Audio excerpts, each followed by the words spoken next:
शूद्ररूपा गोपियों का उपाख्यान।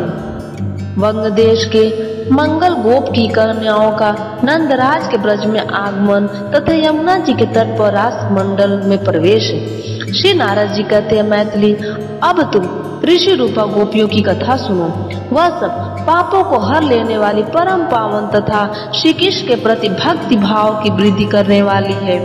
वंग देश में मंगल नाम से प्रसिद्ध एक महान मनस्वी गोप था, जो लक्ष्मीवान, शास्त्र ज्ञान से संपन्न था, 9 लाख गौओं का स्वामी था। मैथिलेश्वर उसके 5000 पत्नियां थी।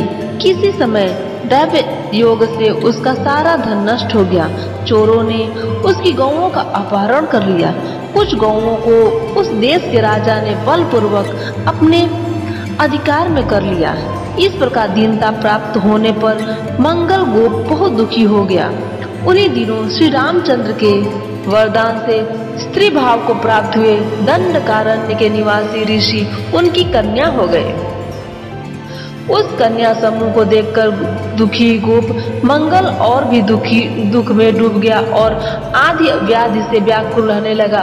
उसने मन ही मन इस प्रकार कहा, मंगल बोला, क्या करूं, कहाँ जाऊं, कौन मेरा दुख दूर करेगा। इस समय मेरे पास न तो लक्ष्मी है, न ऐश्वर्य, न कुटुंबीजन और न ही कोई बल ही है। हाय, धन के बिना इन कन्याओं का विवाह कैसे होगा। जहाँ भोजन में भी संदेह हो, वहाँ धन की कैसी आशा। दीनता तो थी ही, काकतालीय न्याय से कन्याएं भी इस घर में आ गई। इसलिए किसी धनवान और बलवान राजा को ये कन्याएं अर्पित करूंगा, तभी इन कन्याओं को सुख मिलेगा। श्री नारद जी कहते हैं, राजन, इस प्रकार उन कन्याओं की कोई परवाह न करके उसने अपनी ही बुद्धि से ऐसा निश्चय कर लिया और उसी पर डटा रहा। उन्हीं दिनों मथुरा मंडल से एक गोप उसके यहाँ आया। वह तीर्थ यात्री था। उसका नाम था जय। वह बुद्धिमानों में श्रेष्ठ और वृद्ध था।